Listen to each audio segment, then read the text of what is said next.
Um toque de teologia com Petula Ramanauskas.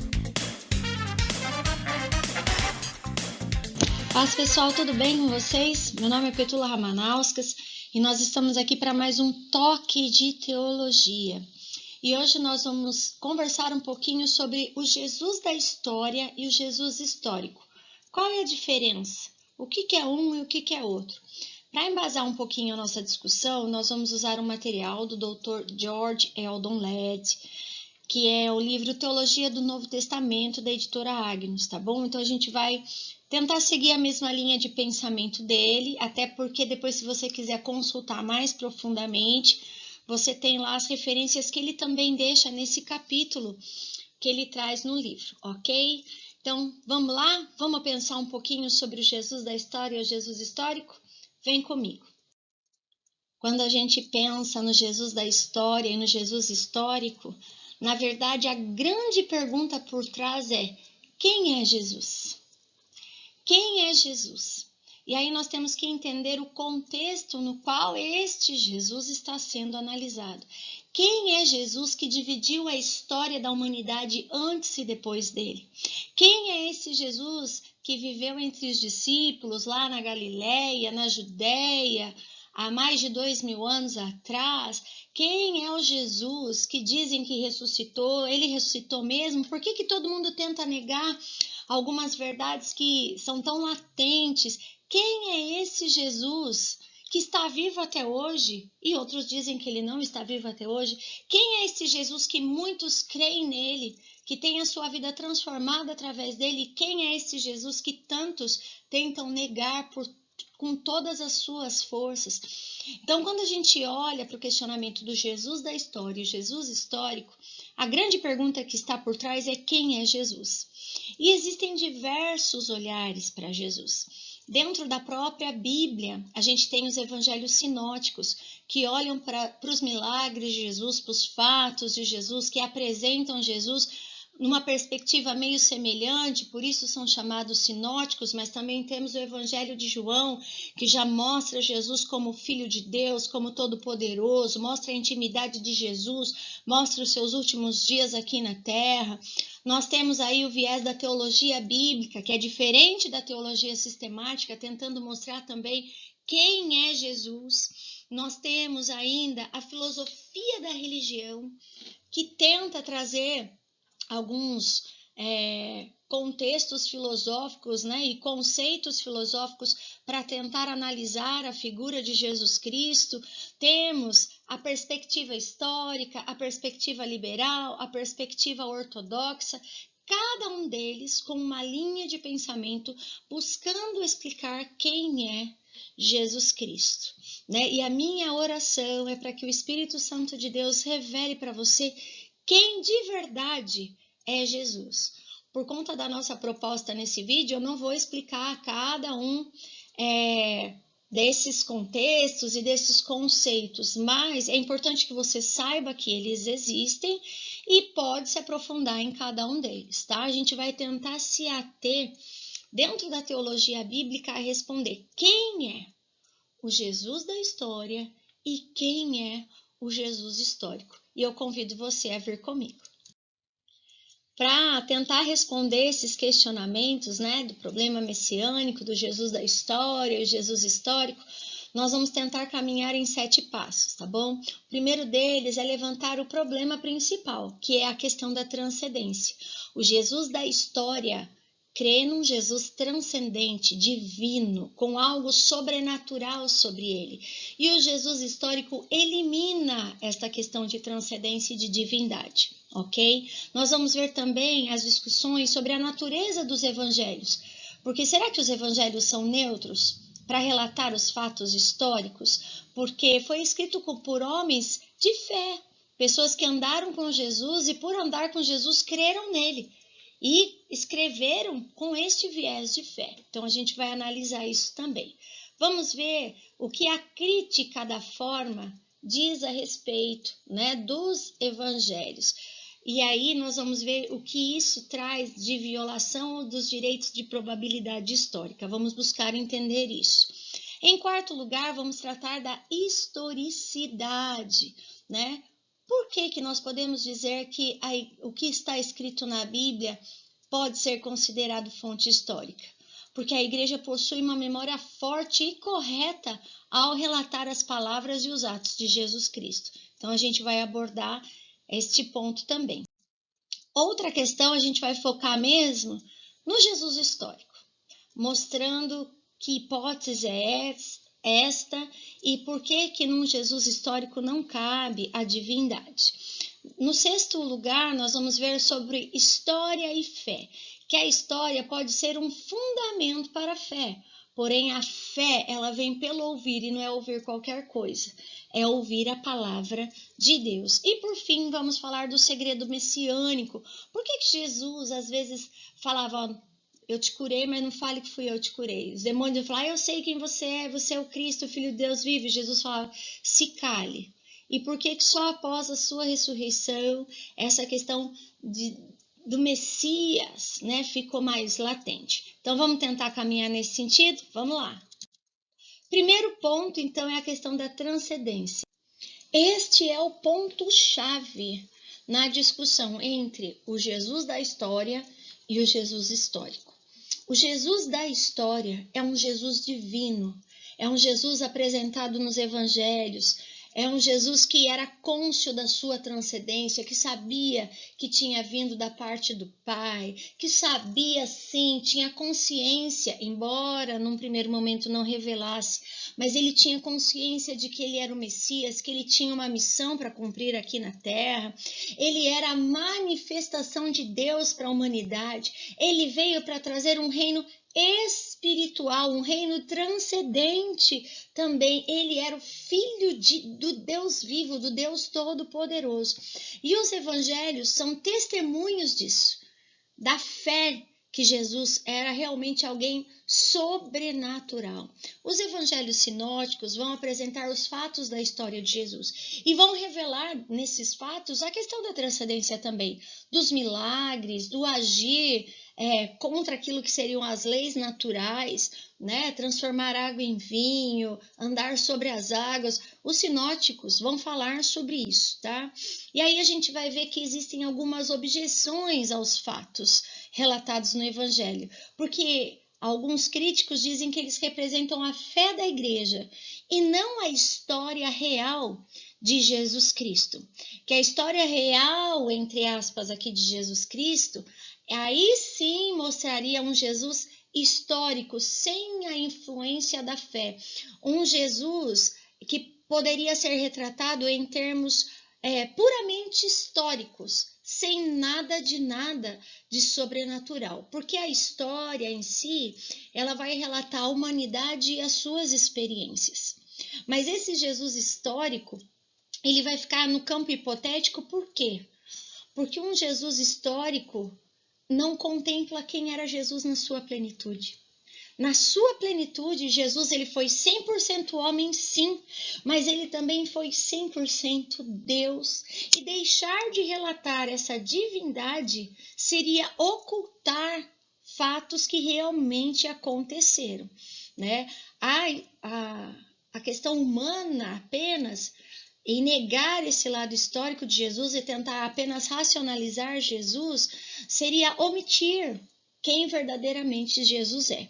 Mas a grande questão está aqui, porque o Jesus da história é este Jesus maravilhoso, onipotente e divino.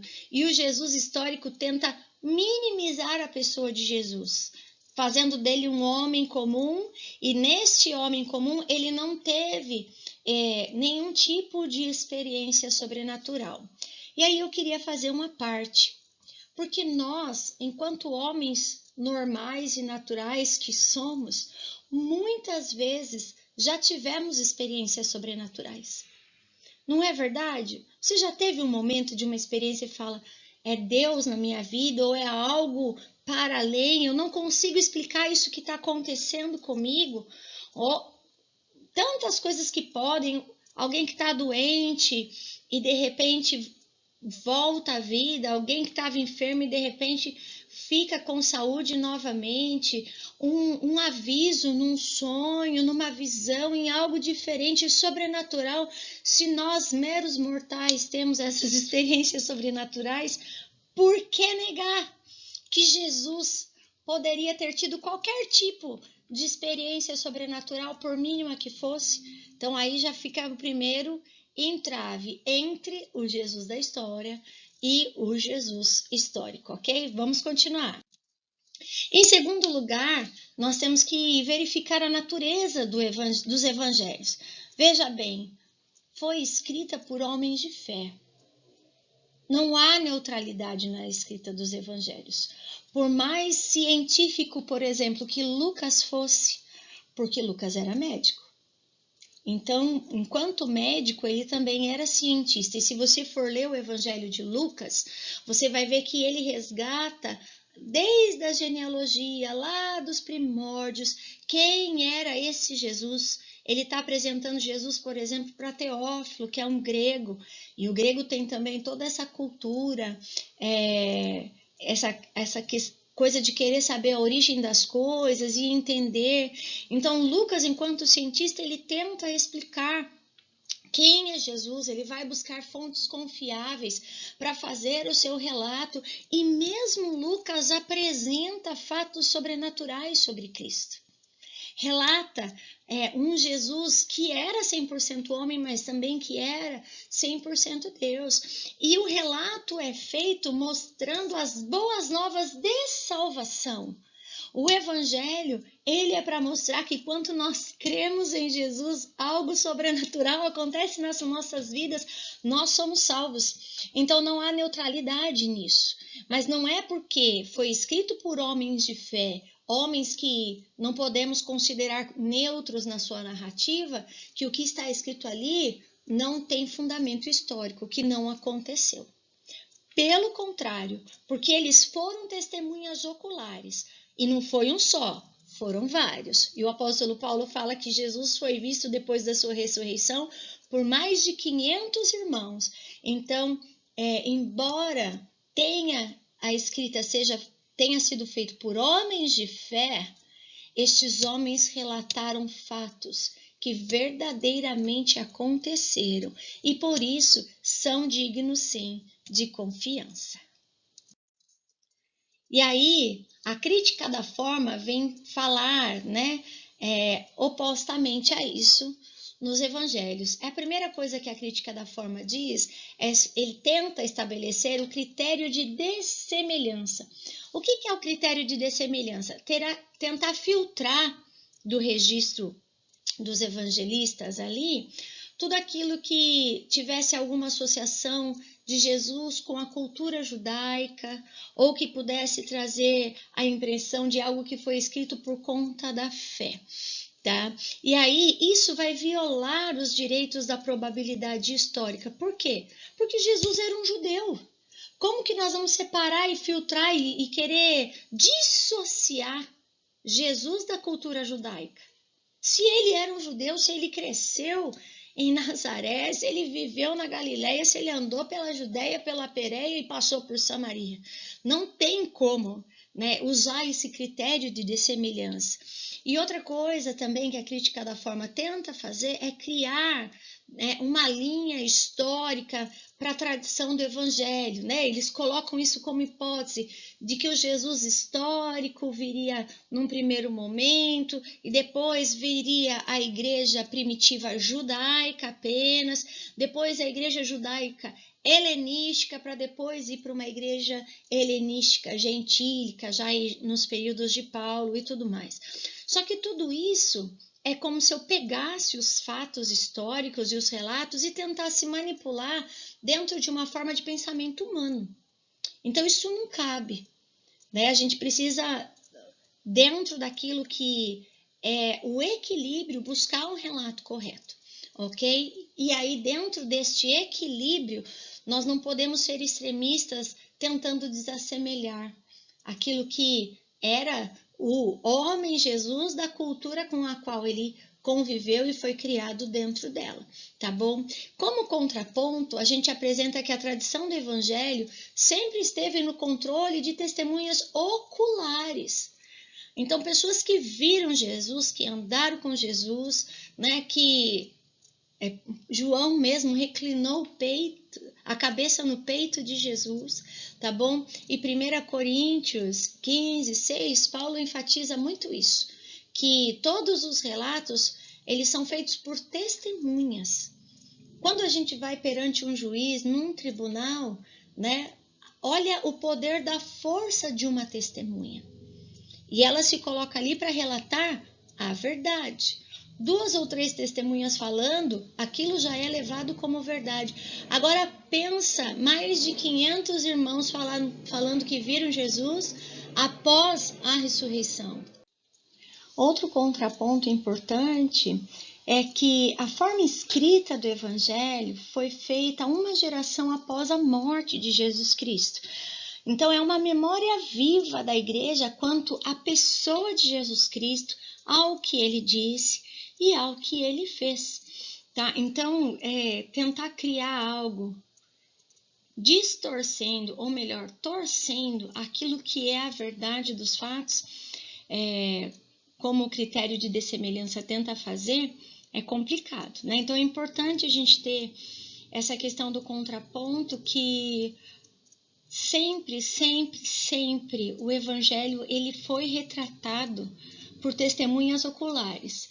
E testemunhas oculares que foram impactadas de tal forma que a fé nasceu dentro delas. Bom, outro ponto é a questão da historicidade. E aí, resgatando o que a gente estava falando no slide anterior, a igreja ela possui sim uma memória muito forte e correta ao relatar as palavras e os atos de Cristo Jesus. Veja bem, o Evangelho de João, que foi escrito mais tardiamente, o quanto indelevelmente estava na mente de João tudo o que Jesus fez e falou. E como isso é feito de uma forma grandiosa, jamais contradizendo o que foi escrito antes, né? Mas sempre resgatando e corroborando, inclusive, os fatos relatados, né? Então, é muito bacana ver isso nos sinóticos e ver isso em João também. Ainda que não apareçam tantos os milagres, mas o que ele relata com a mesma fidelidade, com a mesma verdade com o que se apresenta em alguns momentos no sinótico também, tá? E o que não se apresenta no sinótico, a gente vê a segurança de falar que João traz, que ele está relatando algo verídico, que ele se lembra, que ele viveu, né? Então, essa historicidade é muito forte. A tradição, então, a gente entende que ela não foi reformulada pela fé, mas ela incorpora um sentido histórico muito sólido, porque a tradição está embasada em toda essa questão factual daquilo que verdadeiramente aconteceu. Então, quem é o Jesus histórico? O Jesus histórico é uma hipótese, porque nele não cabe a divindade, nele não cabe a plenitude de Deus, de Jesus, enquanto homem, mas também 100% Deus, 100% homem e 100% Deus. E como que surgiu esses debates do Jesus histórico mais fortemente? Quando o deísmo surge na Inglaterra e o iluminismo surge na Europa como um todo, isso tem um grande impacto sobre a erudição bíblica e tentam trazer isso para dentro dos debates teológicos. Então, tentam colocar uma metodologia secular na área das ciências humanas, aplicando isso para a interpretação bíblica. E qual foi a motivação de tudo isso? Alguns, estudiosos que tinham pressuposições antissobrenaturais. Então, que, na verdade, o dilúvio não foi bem assim, como a Bíblia relata, que o Mar Vermelho não se abriu exatamente como a Bíblia relata. Então, começaram a colocar em xeque toda a questão sobrenatural da Bíblia, inclusive a questão de Jesus, né? E tentaram, dentro, da história, enquanto ciência puramente secular, montar uma figura de um Jesus que é descaracterizado daquilo que realmente Jesus foi. Porque Jesus ele foi 100% homem, mas ele também foi 100% Deus. Então, um Jesus histórico, quando nós falamos dele, na verdade ele é um Jesus hipotético, fundamentado apenas em pressuposições naturalistas, diferente do Jesus da história, de um homem que tinha sua transcendência, que marcou vidas, que dividiu a história, que foi conhecido por testemunhas oculares que narraram a sua história e que nele habitava toda a transcendência, tá? Então, é nesse ponto aí que nós precisamos estabelecer as relações e entender que o Jesus da história é um, mas o Jesus histórico é outro, e este outro ainda é uma hipótese. E aí a gente vai falar sobre história e fé, né? Porque a teologia e a história são empreitadas intelectuais. A gente usa o nosso raciocínio para tentar cientificamente, academicamente, fazer o registro. Porém, a fé é o compromisso e a entrega do homem como um todo. Não é apenas um registro simples ali no papel, né? A teologia sim, mas a fé vai além disto, tá? Mesmo que a história não valide a minha fé, ela é essencial para a verdadeira fé. Pelo menos para o homem que se preocupa com a história. Porque as questões históricas, elas são importantes sim.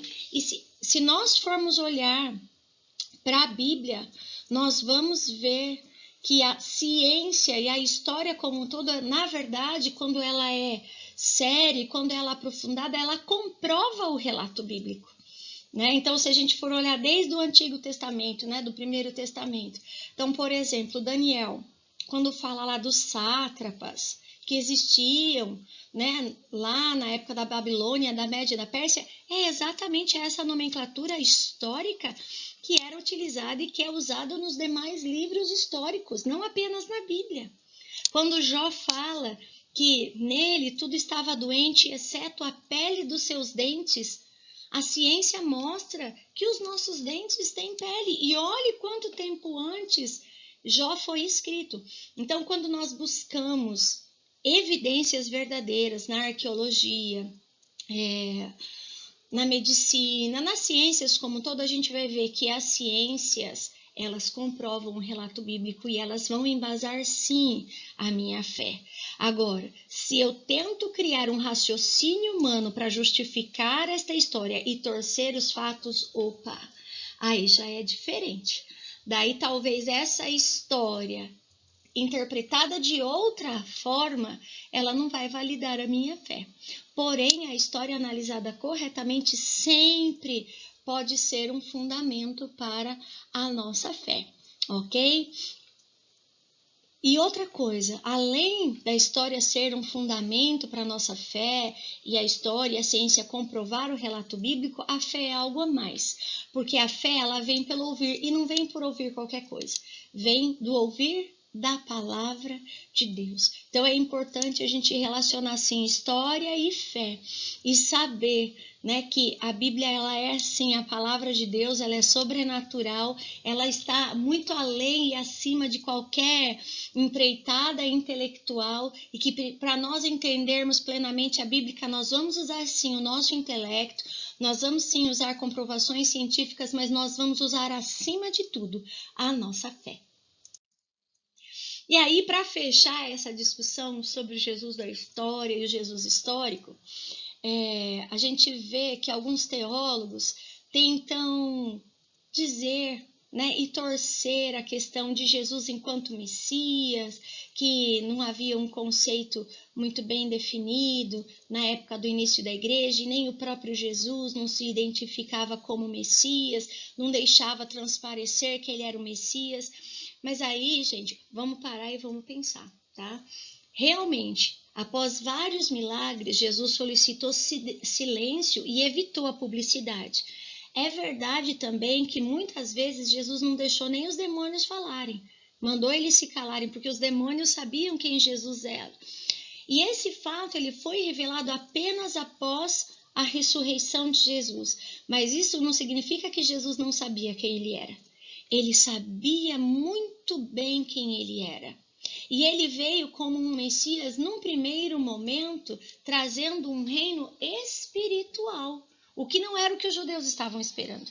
Os judeus esperavam um reino político e militar, e isso vai se concretizar mais para frente. A gente sabe do plano de Deus para a história da humanidade, mas naquele momento, Jesus veio como um rei espiritual, e ele sabia que ele era o Messias.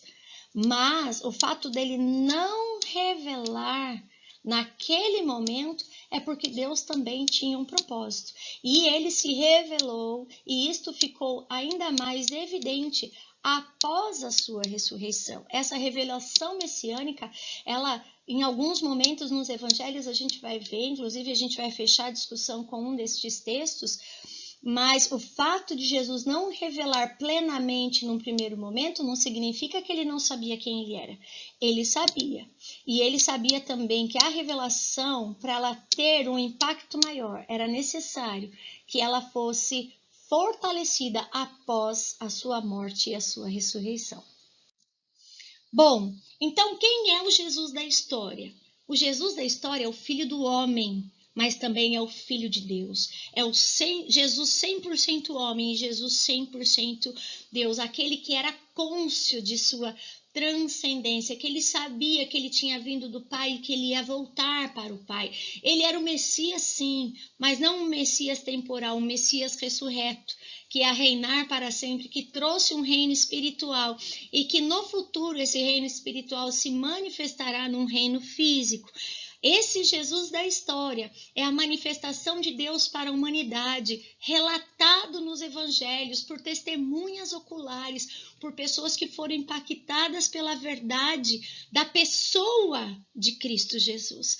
E esse Messias, esse Jesus da história, ele trouxe um reino espiritual.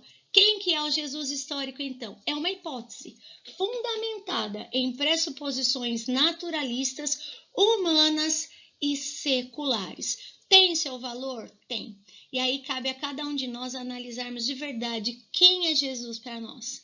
Quem é Jesus para você? O que você compreende da revelação de Jesus? Você está tendo uma revelação parcial de quem é Jesus ou você tem uma revelação plena de quem é Jesus? E para finalizar a nossa discussão, eu trago o relato de Mateus, no capítulo 16, os versículos 13 a 17. E esse texto também está em Marcos 8 e em Lucas 9, então os sinóticos relatam isso e está escrito na palavra eterna do nosso Deus. Chegando Jesus à região de Cesareia de Filipe, perguntou aos seus discípulos: quem os outros dizem que o Filho do Homem é? E eles responderam: alguns dizem que é João Batista, outro Elias, e outros ainda Jeremias ou um dos profetas. Todos têm uma opinião de quem é Jesus. Jesus estava num determinado local, num determinado tempo, e ele já sabia que queriam saber quem ele era ele. Mas primeiro Jesus pergunta: o que os outros pensam que eu sou? Quem os outros dizem que eu sou? Mas depois Jesus também pergunta: e vocês? Vocês que estão me vendo, vocês que estão andando comigo, vocês que comem comigo, me tocam, o que vocês dizem que eu sou? Perguntou ele. Quem vocês dizem que eu sou? E Simão Pedro respondeu: tu és o Cristo, o Filho do Deus vivo. Eu até me emociono. Porque o que Pedro destaca aqui é a transcendência. E respondeu Jesus: feliz é você, Simão, filho de Jonas, porque isto não foi revelado a você por carne ou sangue, por metodologias humanas, seculares, mas por meu Pai que está no céu. Amém? Que você possa conhecer não apenas o Jesus histórico, mas o Jesus da história, que muda a nossa vida, que dividiu a história da humanidade e pode dividir também a história da nossa vida antes dele e depois dele. Aí eu deixo as referências e sugiro como um excelente material de estudo para você, a Teologia do Novo Testamento, do George Led, tá bom? É da editora Agnus. excelente material e você pode ampliar o seu olhar indo até lá e consultando aquilo que nós discutimos hoje. E eu agradeço a sua paciência e a sua companhia até este momento, orando para que você conheça o Jesus da história, tá bom? Qualquer coisa, tá aí meu e-mail pessoal. Eu deixo um beijo grande para você, que Deus te abençoe. Até o próximo.